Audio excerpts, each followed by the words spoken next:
Hi, John. How are you? Good. How are you? Yeah, I'm pretty good. So, Crisis of Faith has been out nearly 3 weeks now. How are you feeling about it at this point?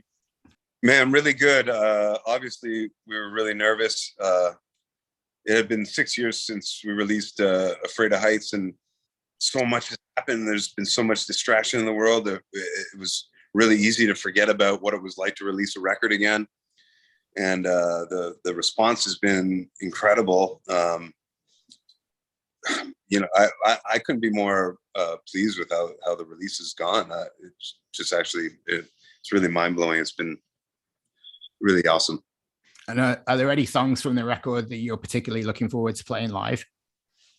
Yeah, well, we've done a couple of shows already, and I was really stoked to play Forgiveness, and all the new songs, to be honest, but that one particularly, and that went really well. And I'm looking forward to playing Hanging Out with All the Wrong People, which is one of the back half of the record. Yeah, nice. Yeah, it's one of my favorites as well. So what's going on in Germany with you guys? Well, the record went number one there, which was a pleasant surprise. And then we'll be heading back over there in the spring. So why do you think it's been so successful in Germany? Obviously, it's been successful in Canada and a bunch of other countries, but to go number one in Germany, is that surprising to you, or? Well, it's always surprising and really gratifying. When our first record came out, the German label that put it out was really supportive of us, and things kind of really happened organically. We went over there, started touring small shows, and then we got support on MTV when it was still relevant. And yeah, I think it's a combination of luck, understanding the band, and having a great singer. There. Yeah, so yeah, it's funny actually. Like back in 2006, obviously you wouldn't remember this, but I was in LA and we went to a show at the Troubadour, and then after that show we went for a beer at a pub, and there was about 15 people in there, and some of those 15 people were you guys, and you just finished recording the second album, I think, that day. So we actually ended up having a beer together after you recorded nice. the album. But I know you wouldn't remember that. It's a long time ago, but it was kind of random. We weren't playing the Troubadour. Who were you seeing at the Troubadour? Actually, I was seeing a band called Snow Patrol. Do you know them? Yeah. Yeah, they're not really punk rock. Man, do you remember the pub finishing going to a pub after BT2? We probably went and celebrated with Chris or the. No, was it the Troubadour? We played with the Buzzcocks, but he was there, and then he just happened to go to a bar, and we were at another. Oh no, we went with we met all the people in Joy Formidable. Was Joy Formidable there? Was Joy Formidable there? Oh, I don't remember Joy Formidable being there. I recognized Ian straight away as soon as I saw him, obviously. Yeah. Oh, that makes sense. Yeah, that's probably maybe why I don't remember. Anyway, we digress. I didn't want to go on too far onto that subject, but I wanted to ask you a little bit about the music that first turned you on to, like first ignited your passion for music. Do you remember a certain band or a certain record that really did that for you? Yeah, it was probably, I would have to give there's a few records when I was in grades 6 and 7 and 8 that I listened to a lot.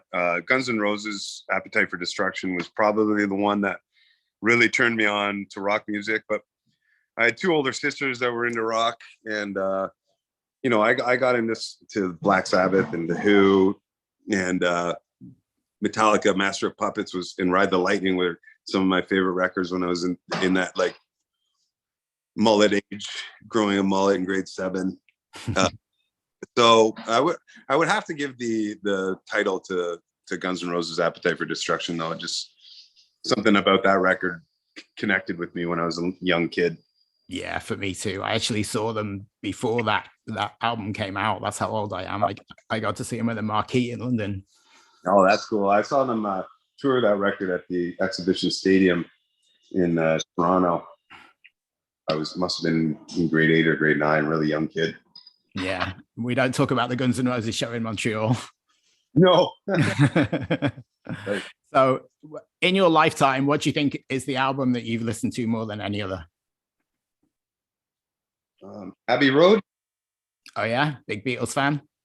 I am. I've probably cooled on them in the last like 15 or 20 years or so, but there was a point where they were just the most important thing to me.